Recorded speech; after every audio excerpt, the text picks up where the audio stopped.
I'm going to turn it over now to Dr. Bonnie Lucero. Well, hello everybody. How's everybody doing? Good. All right. So, I'm really happy to be here with you today. We have a wonderful panel for you. We have 4 wonderful panelists. We're going to speak for 12 to 15 minutes each. I'm going to have, we're going to go in the order of the program, right? Yeah? Okay. You guys can hear me, right? Yeah. Do I need this? The mic is better. The mic is better, okay. All right, so we're going to be speaking for about 12 to 15 minutes each. I'm going to have the presenters introduce themselves and say the title of their paper, and I will give the time cues. So with that, our winner is going to go first. So, Jose Luis.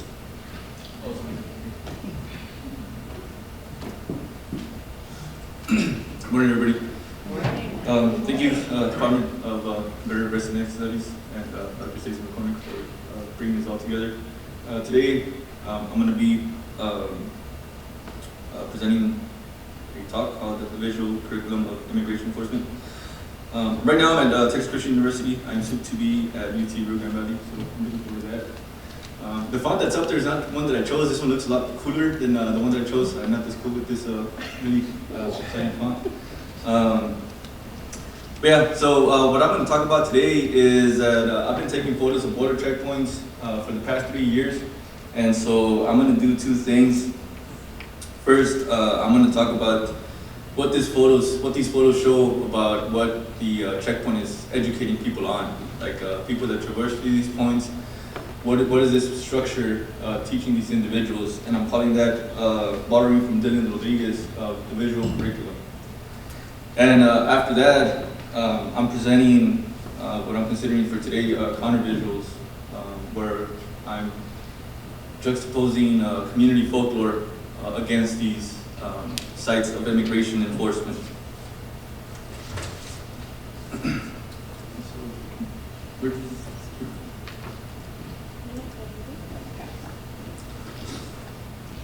A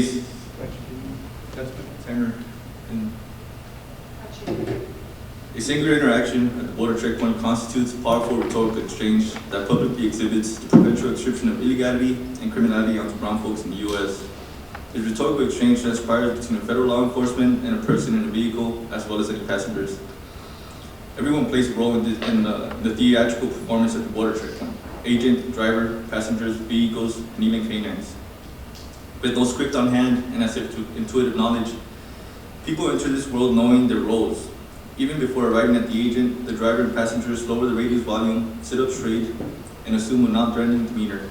The agent interrogates folks with this primordial question: U.S. citizen? The driver and any passengers recite their lines with careful tenor. Meanwhile, the agent peeks into the car, visually scanning the front seats, and then inspecting the back areas. Language, race, clothing, hairstyle, speech, and affect provide detail or evidence for Border Patrol agents about individuals' legality during their interrogations and observations. This position produces a rhetorical situation where a federal law enforcement entity holds insurmountable authority about how the encounter will unfold. This rhetorical exchange demonstrates the magnitude and interwoven nature of domestic and global warfare in contemporary issues of immigration and immigration enforcement.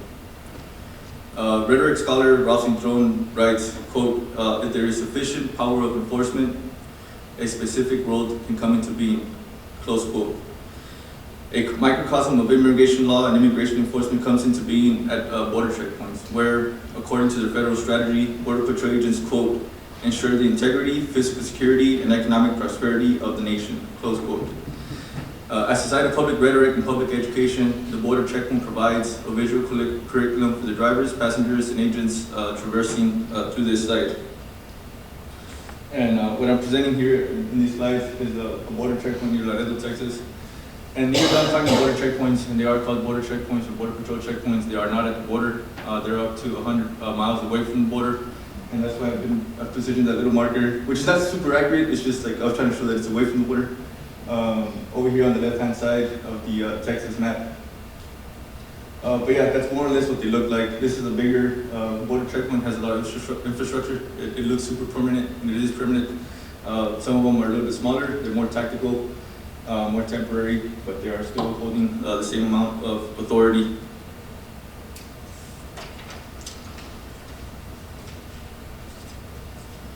And as I mentioned, so first I'll discuss the visual curriculum, a lesson on establishing legitimacy, or legitimizing the border checkpoints, and a lesson on criminality. So these two lessons that the border checkpoints teach to individuals. And after that, I'll talk about countervisuals. So folklore at sites of immigration enforcement as a site to counteract these, from the humanities angle, to counteract these immigration checkpoints.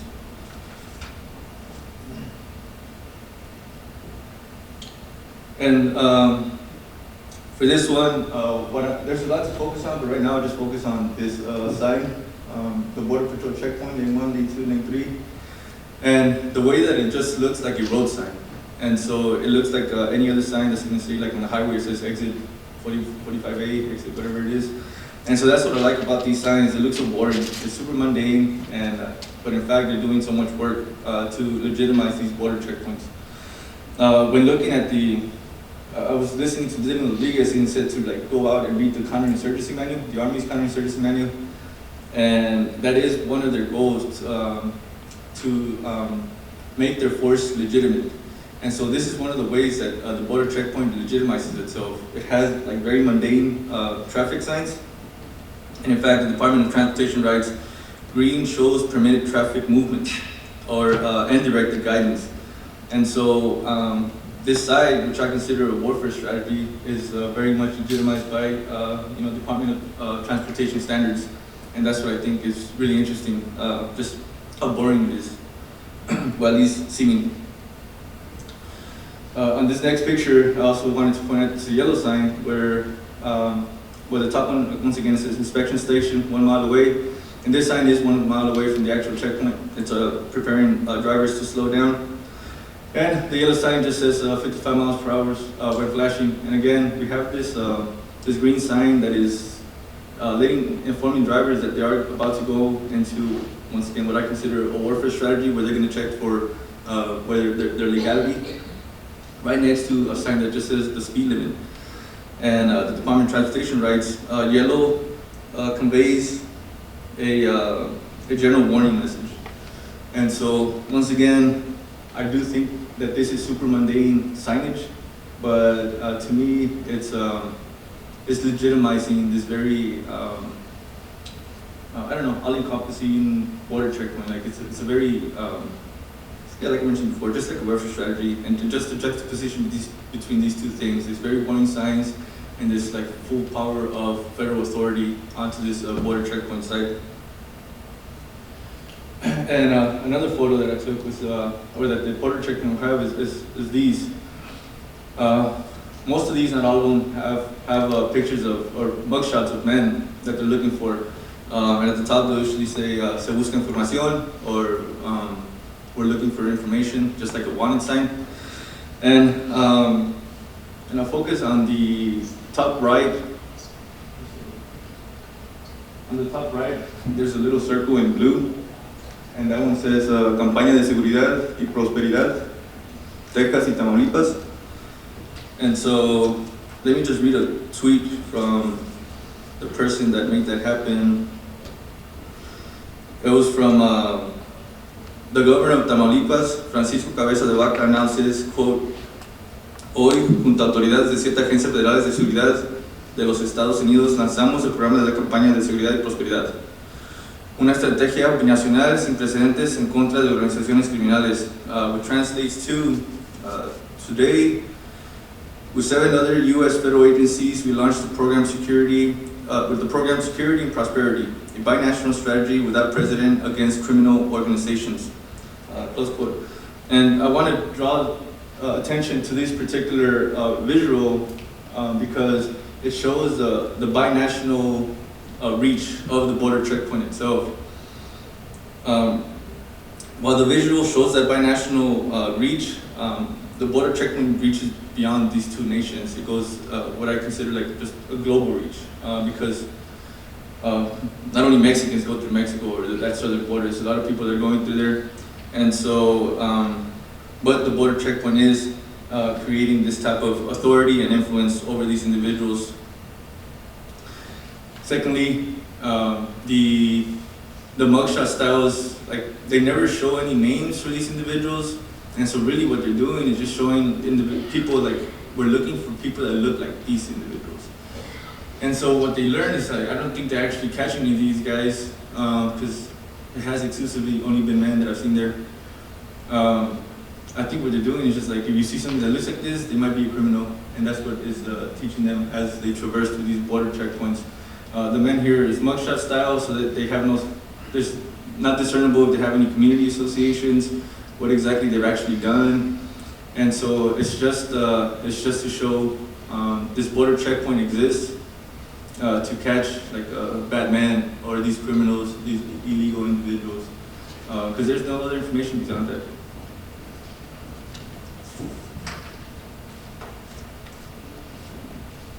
And so, so now that I've analyzed some of these photos from the border checkpoint, I wanted to move on to the second component, which is counter visuals. I want to make a super loose connection, but I have elaborated on it a little bit elsewhere. But there's split scholars that talk about La Llorona and the border. And so Alicia Gaspar de Alba, Gloria Saldúa have been a couple of scholars.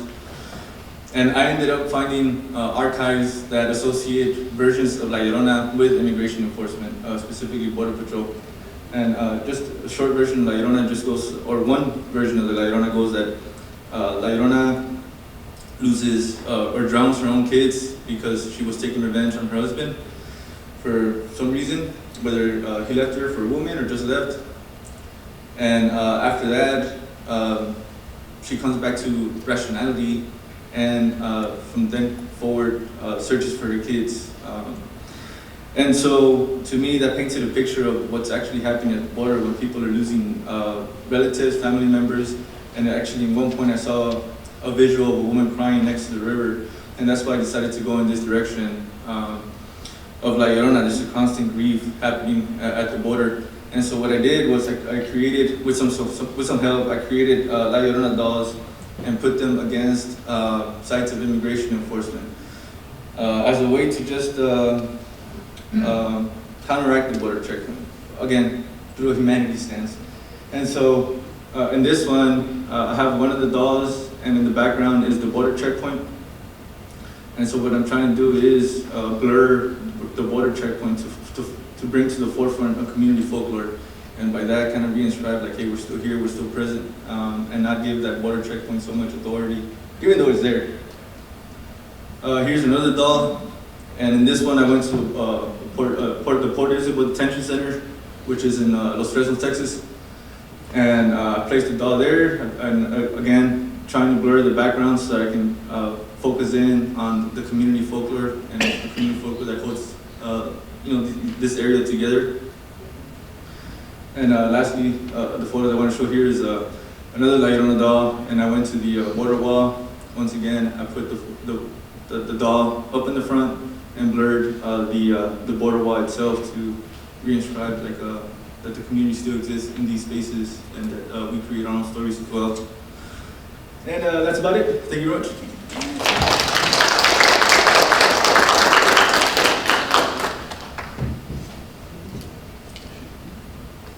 All right, folks, our next presenter is Hennessy Starr.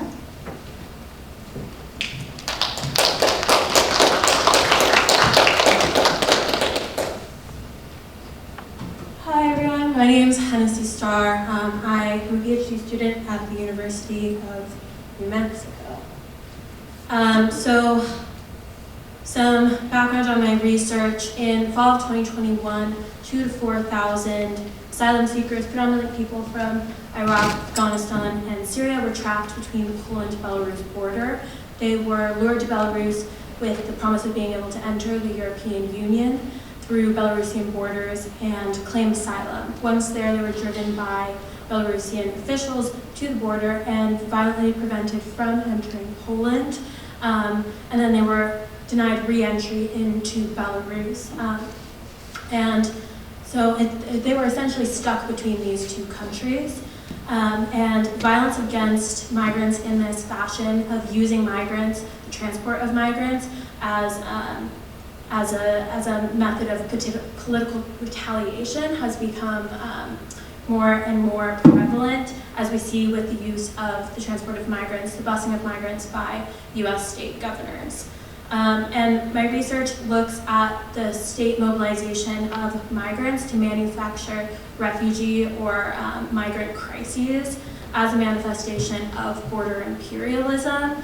And I'm also interested in the role of responsibility and the leveraging of responsibility of migrants as a political weapon. And so one of the things that I ground my research in is Levinasian and Derridian responsibility and alterity ethics. And so that's the main entry point into my research, is the belief that we have a responsibility for every other, but that needs to be replaced with a responsibility, a specific responsibility for those who are in transport and those who experience the forces of border imperialism.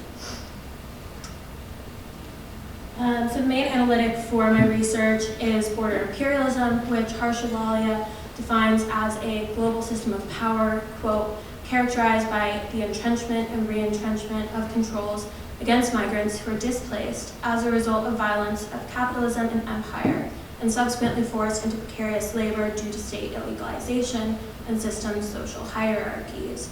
Furthermore, she rejects the notion that immigration and border regimes are purely national when they are in fact part of a global system of oppression. So borders are walls and chain link fences, but they also take the form of immigration discourses, international asylum laws, displacement caused by racial capitalism, and international deals to externalize border violence, among many other forms. Border imperialism is designed to separate and exclude, and it's a system that creates and sustains the violence, precarity, and displacement caused by the global north. And I argue that it should be viewed in conversation with theorists like Achille Mbembe, who is looking at the ways in which the colonial logic of race connects to the spatialization of colonialism. Colonization, he argues, granted and continues to grant Europeans are largely unlimited spatial agency while stripping indigenous people of theirs. This particularly plays out in the development of categories of citizenship and displacement. And then another very important concept for my research is the idea from Gaiman and Hilmarsson that borders may vary across space and time. They manifest in different ways, but the logic behind them is the same, and that's the logic of border imperialism. So a timeline on what happened with the border violence in Belarus and Poland. In May 2021, the Belarusian government grounded a plane flying in their airspace carrying Roman Protasevich, who is a Russian opposition leader, and they arrested him. The EU responded by imposing economic sanctions upon Belarus, who in their own retaliation refused to stop irregular immigration into the EU through their borders. And it's believed that Belarus contributed to a rise in the number of crossings during this time by encouraging thousands of asylum seekers to enter the EU, gave them tourist visas, and flew them into Belarus through government tourist agencies.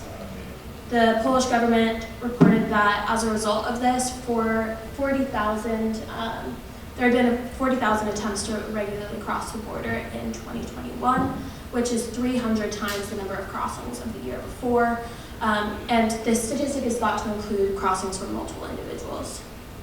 In October of the same year, Poland adopted an amendment that allows Polish authorities to dismiss asylum applications, which essentially allowed them to dismiss these applications along racial and ethnic lines. And they began stationing thousands of troops along their border in November and allocated $400 million to building a wall along the Polish border with Belarus. The displaced people brought to the Poland border by the Belarusian government were physically denied entry into the EU, and when they attempted to return to Belarus, the country's denial left them trapped between two countries. So the securitization of borders through the physical bolstering of their border security and securitization serves as another product of border imperialism. And in this event, we can see through the veil of border imperialism to see how Belarus was positioned as a layer of defense for the fortress of Europe. Belarus is seen here as being complicit in the externalization of European borders, which is an increasingly common practice where Europe outsources their border regime to countries bordering the EU, like Belarus, as well as African nations like Djibouti, Eritrea, Kenya, South Sudan, who are on popular migration routes into Europe. So because Belarus closed their borders because Belarus increased their migration route, we saw an increase in 1,069%, which shows the ways in which border imperialism shapes how people move through Europe based on their own individual needs and agendas. So any argument that the exclusion of migrants in Poland, as well as most of the global north, is being colorblind, as many nations tend to claim. We need to only look at Poland's unreserved reception of Ukrainian refugees fleeing the Russian invasion. The influx of thousands of refugees in 2021 and 2022 from predominantly Middle Eastern and African nations were enough to warrant extreme mobilization of Polish forces and the construction of a $400 million wall. But Poland, both as a people and a nation, have received Ukrainian refugees with open arms. As of 2 days ago, approximately 17.3 million Ukrainian refugees have crossed the border into Poland, and currently 1 million are registered in Poland for temporary protection. For reference, the next largest country with the largest number of Ukrainian refugees under temporary protection is Germany, with just under 400,000. And we can read in the media reports from the early days of the Russian invasion that the ways in which these refugees are viewed in comparison to other refugees is very racialized and looked at within terms of empire and colonialism. So while what happened in Poland and Belarus is specific in many ways, it can be applicable and viewed in many of the different borders in the global north. The logic of, as I said earlier, the logic of borders traverses across space and time. And the techniques, Harshawali reminds us that the most oppressive and cruel immigration policy and securitization technologies are perfected elsewhere and then imported into the United States, despite the views of many liberals in the United States. So the US has been replicating what happened in the Poland-Belarus border, even if they're not necessarily conscious of the connection or not. It was first reproduced by governors of Texas and Arizona in 2022, who shipped and bussed migrants and refugees from their states to Washington, D.C. and New York, both sanctuary cities, in retaliation for the Biden administration attempting to lift pandemic-era emergency Title 42, which allowed the nation to deny migrants entry. And then Governor DeSantis of Florida followed suit months later, signing a budget of $12 million to transport regular migrants out of Florida and flew them to Martha's Vineyard, Massachusetts. So this is a screenshot of a press release from the beginning of this year from Governor Greg Abbott's office, and it's boasting that they have now transported 100,000 migrants out of Texas to sanctuary cities. And one thing I want to note while talking about this is that the interest and decision-making processes of migrants in these situations is very complicated. And so There's a study conducted by the Immigration Lab at American University, spearheaded by Dr. Ernesto Castaneda, who interviewed around 4,000 migrants who were bused to Washington, D.C. from Arizona and Texas, and found that 99.4% of them intentionally entered the U.S., but the number of those who were intentionally, who made the decision to go to Washington, D.C. is more complicated to understand, but it was indicated by a lot of people that they did use the busing system to get to their destinations on the East Coast, but some of them were under coercion. And if we look at the Poland-Belarus border violence, it's assumed that many of the migrants coming into the EU were doing it of their own volition, but that's an event that's marked with considerable amounts of coercion and lying. So in conclusion, the similarities between the Poland and Belarus border violence and the transport of migrants from Texas, Arizona, and Florida show that these individual events can't be isolated into individual events or even reduced to the machinations of bad or petty men. They're structural and must all be understood as manifestations of and processes informed by border imperialism, in which borders are externalized and internalized, and the responsibility of migrants is abdicated and used as weapons in political techniques of power. However, while we're talking about this, they must be understood within the lived experiences of mobilities and transits, and the agency of migrants can't be reduced only to coercion. Thank you.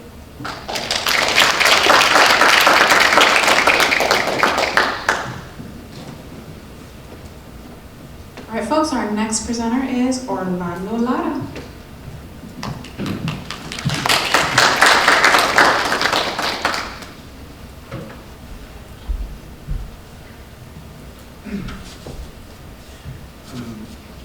So, hello everyone.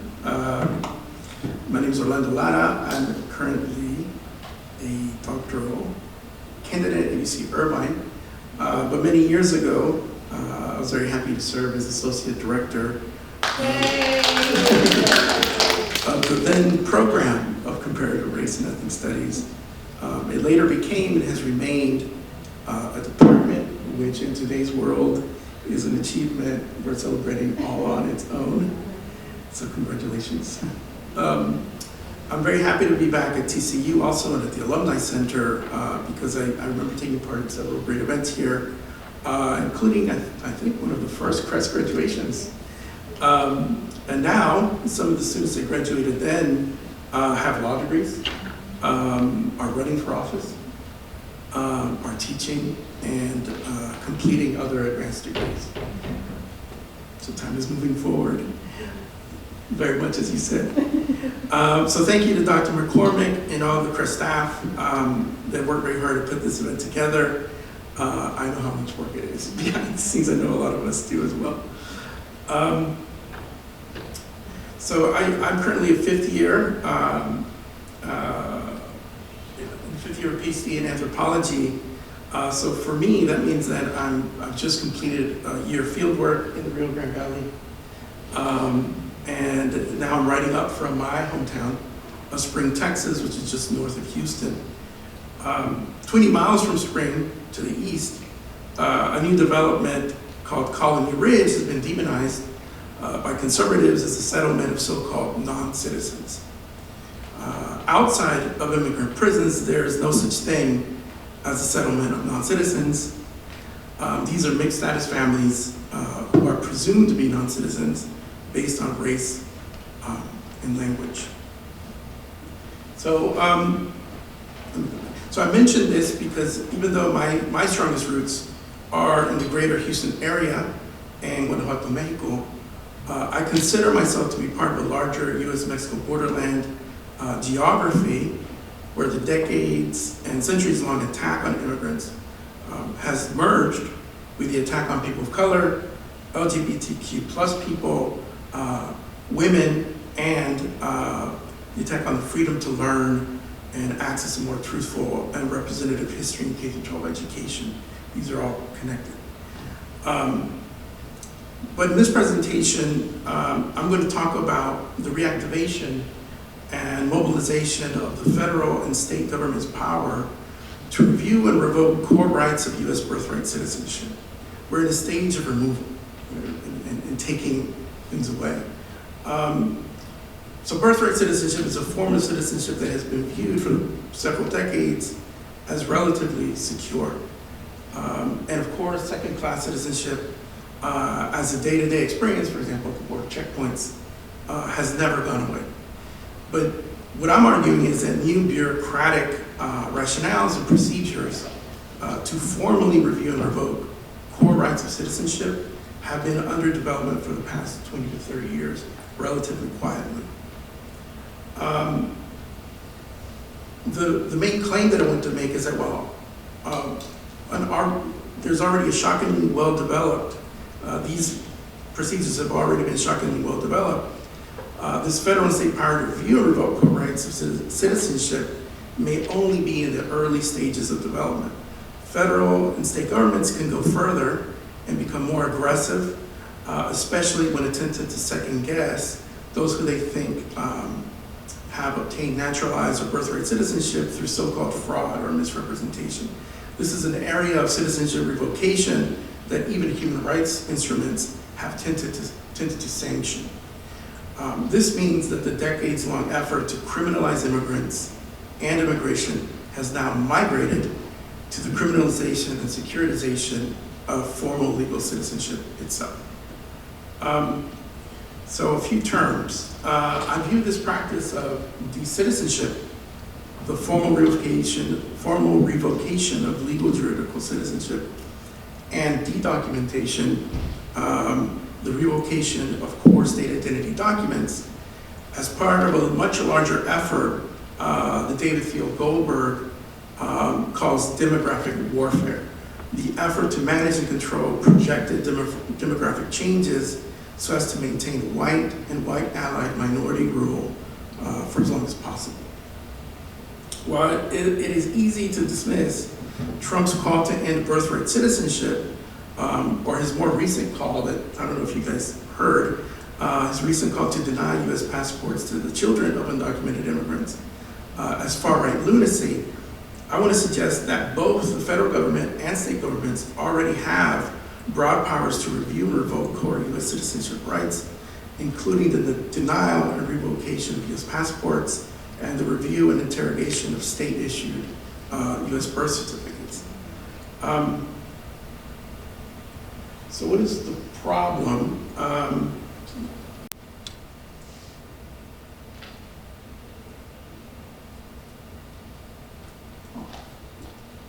Stay here.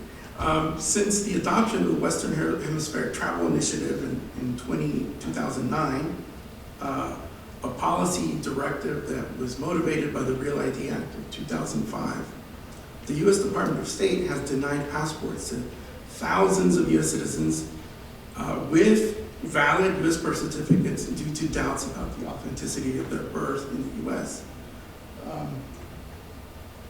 There is no official state data on how many people have had their passports denied for this reason, except for the year of 2017, where the Department of State reported that more than 971 people had their passports denied due to these doubts.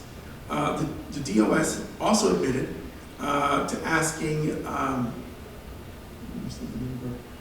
roughly 3,000, close to 3,500 people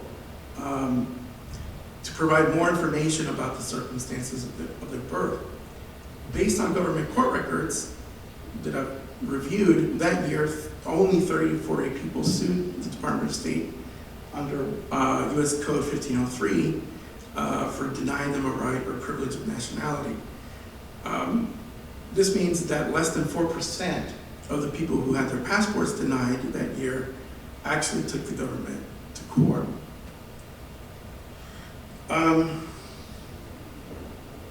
So I tracked court cases related to passport denial from 2022 to 2023 and found a similar pattern. Only 30 to 40 people had active cases against the DOS during that time. So what this means, if I do a little anthro math, if these rates hold up over the 14 years that this has been going on, roughly 45,000 people have been asked, possibly, to prove that they were really born in the US. 12,000, maybe, of those people have actually had their passports denied, and maybe only 430 or 50 have actually taken the state to court. What that means is that there could be 10 to 12,000 people who are living in the United States as US citizens without access to a passport. And I kind of do the math. I hope to collaborate with some folks it may take FOIAs and lawsuits to actually get hard data from the DOS. But I mention that because I know that even within the nonprofit industry, you have to show numbers to convince that industry to actually take this seriously, which it hasn't really in the past 14 years. In recent years, many of these cases are being thrown out of court because the Fifth Circuit Court of Appeals ruled in 2021 that a US citizen only has 5 years after the first, what they call the first final denial to sue the government.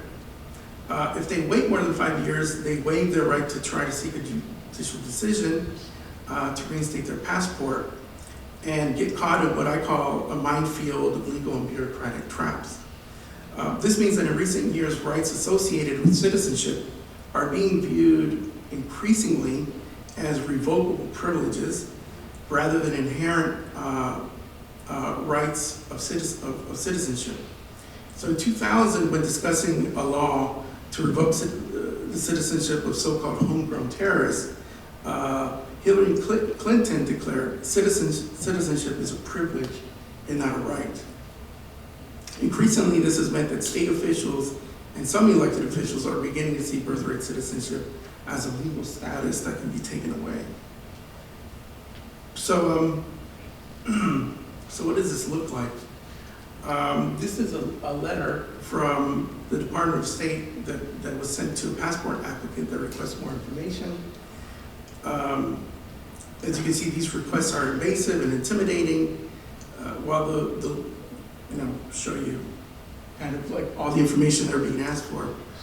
So while the legal standard is that they need to prove that they're more likely than not a US citizen, the DOS officials seem to be subjecting these applicants to a much higher standard.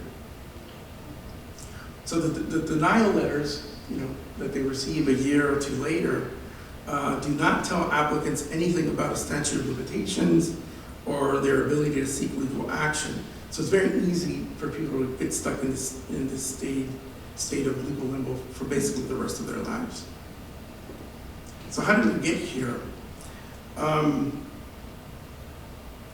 While the attacks on 9/11 gave federal and state governments the political rationale and digital infrastructure to generate suspicion around legal juridical citizenship, the securitization of birth and birth certificates actually started much earlier. Since the 1980s,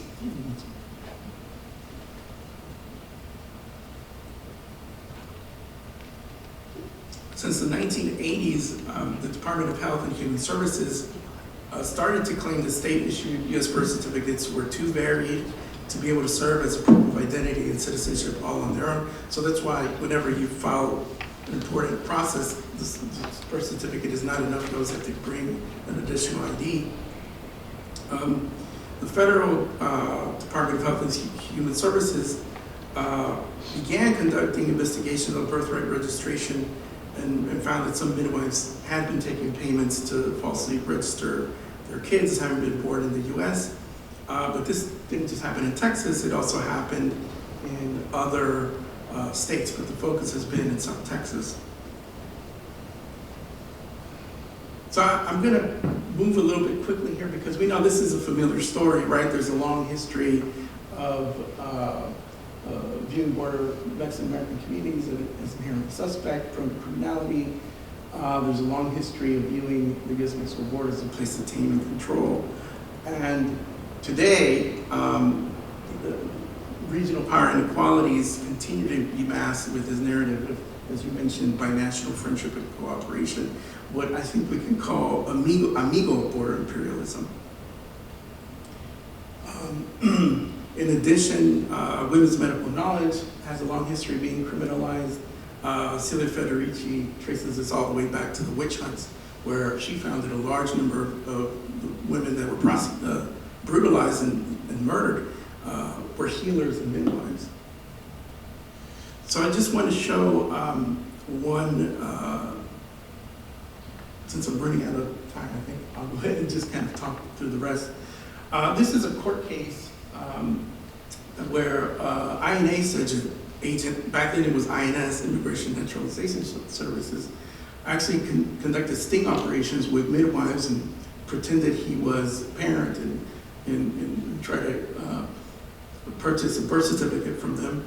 And then he would come to them with the U.S. attorneys and offered them a plea deal. This is one midwife I interviewed, but told her if you have to, in order to avoid jail time, you have to turn over everyone that you falsely registered. And if you miss one person, the plea deal will be canceled and you have to go to jail. So their attorneys told them, well, just turn over your entire file, everyone that you delivered. And that's what a lot of them did. And here this INS agent is testifying in court that he obtained all these records and then created what's called an A file for every single one of them. So this is kind of like creating a doppelganger, a non-citizen doppelganger for every one of these people. And they're the ones, part of the group that's getting these denial letters. The midwife told me that as early as 2018, she received 60 requests from not the Federal Department of Health and Human Services, but Texas Department of Health and Human Services, asking her to tell them which ones were the so-called real ones and which ones were not. And she said, well, you have all my records. What do you want me to tell you? So let me forward. So if you look at the actual reports at the time, they're very alarmist and sort of took this information at face value and said, did no investigation on how all these names of people were obtained. A little bit. So I'll just get to a couple practical interventions. Obviously, I think that this needs to be taken more seriously. It needs to be looked at. I'd like to work with some attorneys to develop some more participatory defense models to help people. It costs $15,000, $20,000 to try to sue the government. There's only one attorney that even takes these cases. And a lot of attorneys tell their clients, there's nothing I can do. I don't even, this isn't well-established case law, which is not, there's obviously things that people can't do. But larger than that, I think that what I'm trying to argue is that we do need to take into account vulnerabilities in nationality law as part of conversations about so-called immigration reform. The last thing I kind of get to, just building on the beauty of the Rio Grande Valley and the art and the creativity there, beyond the more practical sort of moves to try to secure citizenship or protect it more, I think it's also important to think of ways that we can move in the opposite direction, which is to, what I say, rewild state and community forms of self-documentation, to move away from the desire for like more complete closure and certainty, and to embrace kind of contradiction and ephemerality, which is how identity actually works. So this beautiful altar was a community altar that was made out of plants or organic materials, and the intention was that it would eventually disintegrate. And I think we need to move in that direction, where identity doesn't need to be moved, even viewed as something permanent that needs to be protected, like Fortress America. So anyway, I'll leave it there, and I hope I didn't go too far over. You're good. But thank you very much.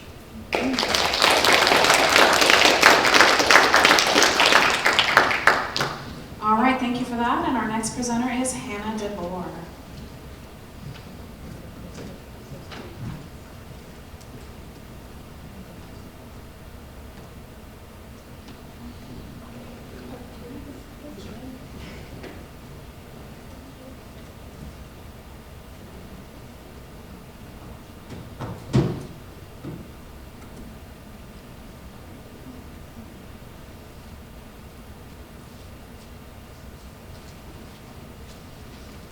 presentation. The slides are kind of wonky, but it's okay. My name is Hannah DeBoer. I'm a first-year master's student at the University of New Mexico. My work right now, and this is an ongoing work in progress, specifically focuses on those who have crossed over, those who have lost their lives while crossing the U.S.-Mexico border. So, let me go to my next clip. So, the marginalization and naturalization of borders that commemorate the mythos of a sovereign settler colonial state. I'm looking to understand how the border suspends space and time, identity, the ontology of migrant deaths, and disappearing of identity and individuality. I'm seeking to examine the role of the constructed and supposed naturalization, and how those who are crossing are actively erased. And I'm utilizing the Derrida's notion of ontology, which is derived from Marxism. And what I'm looking at specifically too is how the border allows for a ontological approach. So, I don't know. Okay. So the background is, for the background, in 2002 there was a documented 686 deaths, with nearly half occurring in the Sonoran and Chihuahuan deserts. So with those, I would like to emphasize those are only the documented deaths. Many of those who pass go undocumented. Their bodies are left, they're degraded, and just alone, these are only the deaths that are found by Border Patrol. And these statistics also don't include those who died making their way to the U.S.-Mexico border. And then there's a profound impact on family and loved ones when someone goes missing and left unidentified. The U.S.-Mexico border is the deadliest land migration route. So I'm utilizing the lens of thanatopolitics and ontology. So thanatopolitics, it's the politics of deaths. It's related to necropolitics, but differs in that how a person dies, it centers death as telos, and possibility and production of deaths that are good and meaningful. So this is a politics of death. I employ this understanding as deaths caused by border imperialism and American empire. Those individuals are robbed of a good death, a peaceful death, and instead they're left sedimented into the place and space of borders. They become a part of the landscape. There's ontology, which is traces of what was, who, and what is left out, and how these absences inform ghosts, hence the title of this paper and presentation. Derrida states that displacement of space becomes less assured to what we can identify. It is the medium in which space is instituted, and as neither living nor dead, it's neither present nor absent, it spectralizes.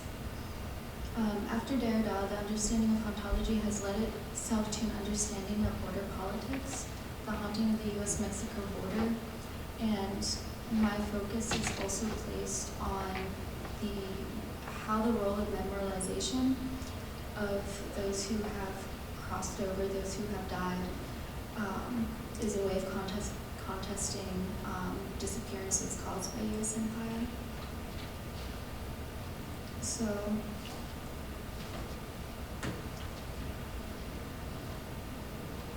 the U.S.-Mexico border is physical, political, and a metaphysical structure. It creates the place of suspension of time of those who cross it. It's moving towards a future, but also disappearing social identity.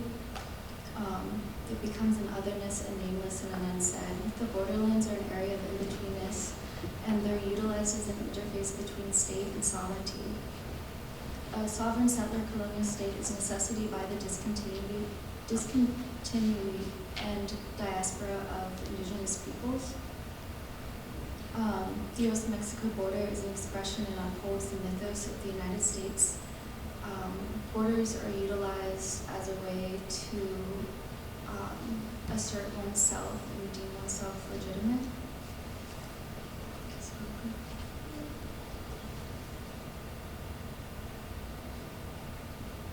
And then through borders, we also have the creation of narratives and what is normal.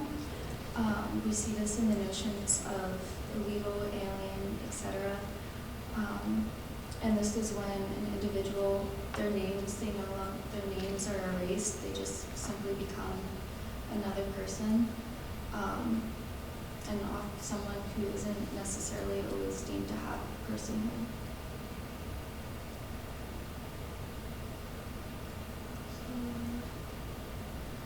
And then part of this, given I approach it through a more theoretical lens, I would also like to talk about how we can counteract these narratives and how we can remember those and contest the border. So this is an image that was taken. That's an image that was taken. It was an altar built by members of No Mas Muertes, No More Deaths, who operate along the Arizona and Mexican border. They're objects, they're shoes that you may not be able to see them in the photo. Shoes, jewelry, etc. that were found in the desert. And bringing light, having the crosses brings to light visibility. There's multiple organizations with art installation projects, either on the border itself or those who cross into Mexico and leave crosses or markers where those who have died or where they have found bodies.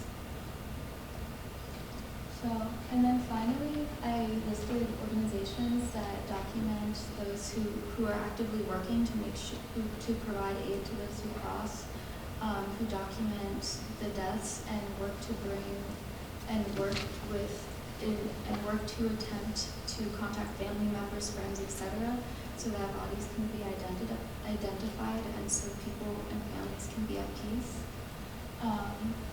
And then the MUHR, that's a federal organization, but through that's a resource in which there's photographs taken of the individual identifications, tattoos, etc., so that if you are living within the United States or Mexico and a family member goes missing, they have resources for you to help identify them. So, thank you.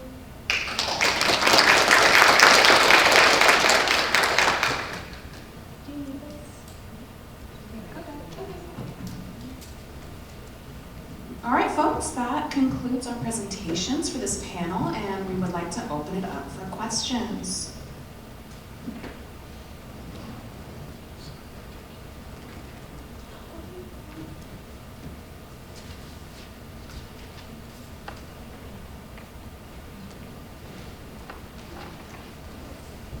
Go ahead. I actually have questions for several. The first is a very mundane question, but I think it's important. The first president said, how large were those dolls? Because he didn't have any humans around him. Made a big difference. Yeah, that was on purpose. And so I had to get really close to those dolls to make them look larger. But they were actually just, I don't know, like this size. They're Encanto dolls, like that movie Encanto. I was trying to figure out, like, initially I was trying to purchase some dolls that were already looking like Llorona. But then I was like, I'm going to end up with the haunted doll or somewhere. So I was like, let me get some new dolls and just create them myself so there's no spirits inside of them. And, but yeah, they're pretty small. But I was trying to make them look a lot larger in the photos. Yeah.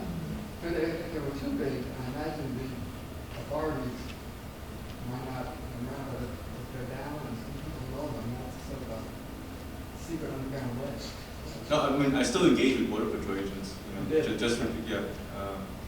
But because of the dolls, at least one time, I think they just looked at me and were like, what the hell are you doing that? And I was like, but it's a doll, I'm trying to take photos, and so that worked pretty well for me to kind of like de-escalate that situation with them. So they didn't ask if you actually remove them?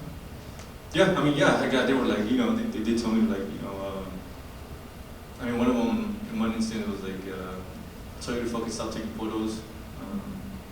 And then, you know, it was like, check documentations, whole procedure that I wasn't definitely showing any of these photos, but that was the process of going and taking out these photos after making the dolls. I didn't make the dolls by myself. I did take it to a costurera, so she made the dresses. The portion that I made was like just selecting the dolls just for the skin tone, making the facial expressions, coloring it in. But I don't have the skills to make the dresses, so I took that one. This size. My other question really wants to about the whole memorialization as a counter. And I don't know, I think it was in 2016 at the Crystal Ridges Museum in Arkansas. If you've never been there, it's wonderful. The exhibit they had was exactly on what you were talking about, especially the last. And and the nice thing about this, first, one little preface, when you came in, every one of the ticket takers was very clear to tell people buying tickets that the exhibit was set up before Trump started talking about the wall, because they wanted to make sure it wasn't some sort of a political thing. This was when he was running for president for the first time. But the nice thing about the exhibit was the variety of memorials, something similar to what Orlando was talking about at the end, but also they had the three that I'm thinking of. They had a ladder that was used to climb over, but the ladder was constructed of the types of things left behind. It might be jackets, it might be a T-shirt, and it was made. Another one that was powerful was they had a picture of a wall, but the wall had, obviously you could enter on both sides easily, it wasn't all the way, but then at the bottom they had the price tag of that section. It was $3 million, and all you had to do was walk about 100 feet to the side, and that was sort of a resistant photograph. But the final thing they had was just one isolated picture of one baby shoe. And what did you do with the other? So that was a very, it was a major national exhibit that you might want to check out. I've forgotten it. It was at Crystal Bridges probably around 2016 that they did that.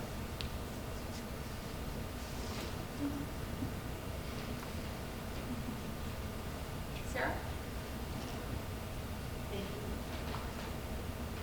Thank you for wonderful papers, and Orlando, it's so great to have you back.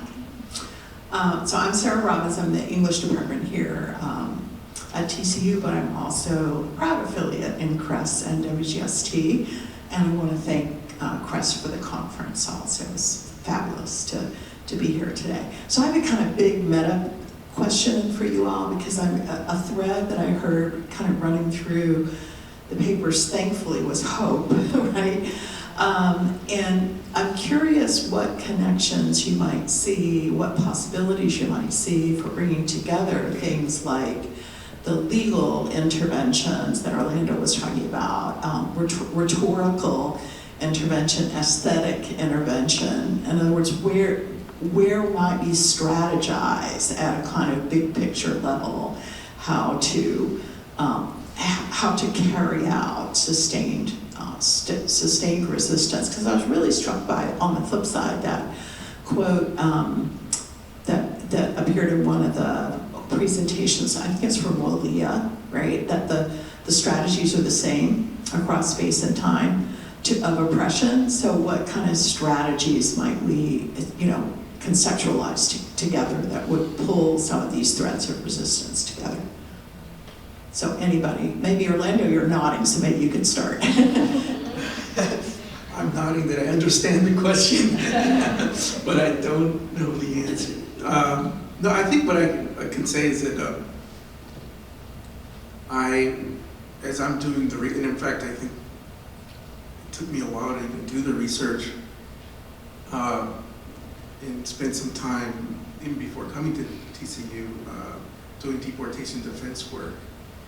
And I'm really been informed by that work and that experience. And now thinking about, we've done, I was thinking, we've done deportation defense work, and now what I'm talking about is citizenship defense work, right? But I found that some of the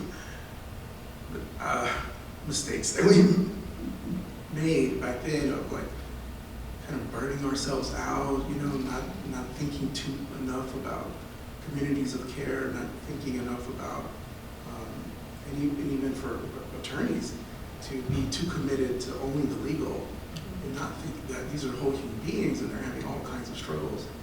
I found myself, I purposely did not come in as a paralegal of this office because I wanted some separation, but I often found myself being kind of like a coach to some of these folks and saying, stick with it, don't give up, because they struggled so much.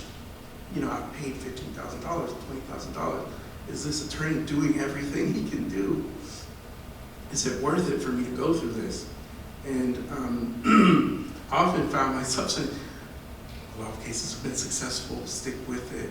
But there's this sort of gap in legal services that doesn't really pay enough attention to that more human side, psychological sort of like spirit of resistance side that people now talk about in this participatory defense approach that I just learned about last weekend, and I'm already citing. So I guess there's more to say there, but definitely the work that I see myself doing is very much also at the beginning rhetorical stages to even say this is a big deal, this matters. This isn't just people not getting their passports. This is signaling a much bigger shift. That there isn't a language for it within the immigrant rights movement, but there needs to be.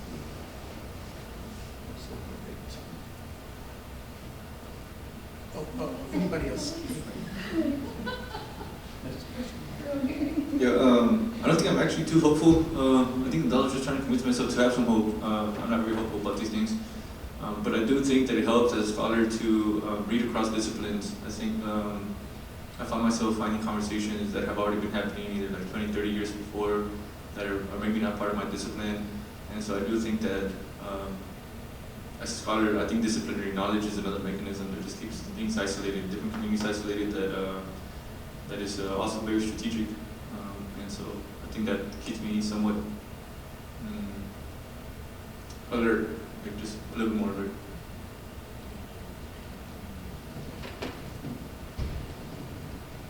So one aspect of my research, and I kind of talked about it a little bit in the presentation, but it's in developing an ethics of care for migrants, and not just an ethic of care for migrants, but a way to construct a way to be in the world.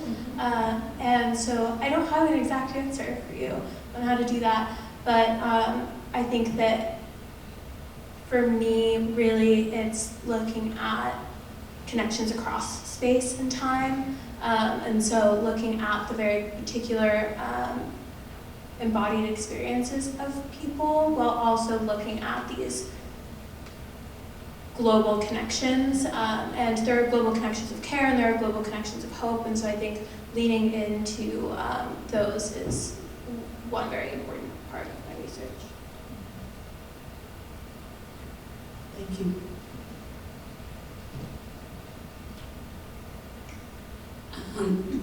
Hi, everybody. Thanks for the presentations. I was thinking, Orlando, where you're talking, if you had done any comparison to other anti-immigration states, like Florida, in terms of this effort for this citizenship, and in contrast, looking at places that do have a large number of immigration, but from families that might come from other parts of the world. I lived near New Jersey for a long time. I saw lots of people from all over. I'm not sure if the efforts are the same. It almost signals to me a very focused effort on a given type of immigrants that we are trying to keep away, right? When Hennessy was talking about Ukraine, the type of empathy we have for different kinds of, and we may say, oh, there's a war, but a lot of the immigration that is coming from south of the border is because of our interventions in Central America. And at the same time, I see that when there's a discourse about immigration from the border, everybody's clumped as Mexico, right? And a lot of what we're seeing is really immigration from those countries that were very affected by our own interventions, like Guatemala, Nicaragua, and all those. So this whole discourse about Mexicans being the illegals, the criminals, and etc. So I just wanted to see if you had done any broader comparisons around the country in that aspect. Well, there's definitely internal and external comparisons. At the international level, there have been other countries that have exercised their own sort of like de-citizenship, de-documentation strategies. 2014, Canada passed the Strengthening Canadian Citizenship Act, which basically empowered the Canadian government to revoke citizenship. The UK has similar practices, and Haiti had a really terrible example in 2018 where they sort of mass revoked citizenship for Haitians, for Haitians in the Dominican Republic. So there's I think that there's a pattern here, and even countries like Japan, where you can still lose your citizenship merely for obtaining a second citizenship, where there hasn't been a complete shift to accepting dual citizenship. But even internally, you'll see reports of people being born to a diplomat parent that were treated as U.S. citizens their whole lives. With their last passport application, were told, actually, you were never a citizen all along. Or even in the African American community, I've seen where people were given, where they were born at home, and it was delayed birth, and now they're having trouble as African Americans, not even having a recent immigrant history. Or another man, a man who was, his birth certificate said infant, and it was too general, and he's having trouble kind of claiming his birth. So it's kind of moving around. But in terms of what I'm looking at, I have looked in California, I've looked in Florida, and it really looks like, for some reason, the Department of State really decided to focus in on South Texas. And I think it has to do with there being this narrative that they can latch onto. But in reality, there's a whole diaspora, South Texas diaspora, so folks can be in California, Kansas, all over. And many of them end up having to move to South Texas because that's where the one attorney is that actually can handle these cases. So yeah, there's a few things going on. We have time for one more question. Hello everyone. My question is actually for Mr. Lara. I like the topic because I have similar research interest and the idea of anti-migrant nature of a particular state or maybe states in America or outside America. So my question to you is, what's your methodology? Like, you talked about interviewing some of the families who have been affected by this anti-migratory laws or state laws, and well, do you really have a sample size? Sorry to be dumb with you. But yes, I skipped over that because I knew I only had 15 minutes. Primarily, I've been going to courts, and so in the court system, I was able to kind of trace the kinds of codes that are used for these particular cases, and so I would show up to court. So these are public courts, and observe the bench trials or the hearings, and then approach the person and say, hey, I'm doing this research, and the attorney, it kind of helped that there was only one attorney because he would introduced me. And at a certain point, he was like, I really encourage you to talk to the Rees, because he's very concerned as well. And so that's how I was able to get the sort of 30 to 40 cases I was tracking. And you can go back in time and look at all the cases that have come up under those codes. I hope to find better collaborators and folks that are even better at doing that kind of data scouring to help me. And then, so that's the main methodology, is court observations, interviewing folks. And, but of course, some things I'd like to pursue are actual FOIA requests and things like that to get data from the Department of State. So I'd love to hear more ideas. Thank you. All right, folks, and with that, we want to thank you so much for your questions and thank these panelists